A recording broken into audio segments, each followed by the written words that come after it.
I'm moving to the UK next month. I'm going to be attending university there. Now this is something I've been planning for the past 5 or 6 years, and it's always been this sort of distant possibility, but recently it's been starting to feel a lot more real, a lot faster, and I've been thinking a lot more about what I want to do while I'm there.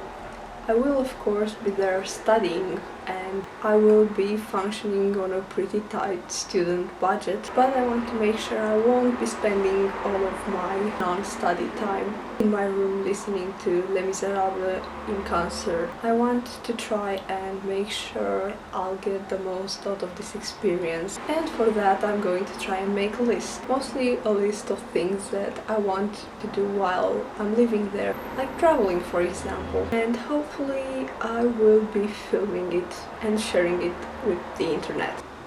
If you follow my blog, you probably already know that I will be traveling to the UK by car and taking a detour through the Netherlands, where I will be meeting Michelle, aka Queen of Books, here on the YouTubes. And if any of you have suggestions for things to add to my list, then feel free to leave them in the comments. Yeah. I've been packing most of my stuff into suitcases and now I'm nearly done. A few weeks ago I finished watching The Hour, that British TV show, and it was so good. I know it's been cancelled for like a year and it's so unfair because I keep watching good TV shows that have been cancelled, but I've totally developed a crush on Ben Whishaw. Ben Wishaw's face.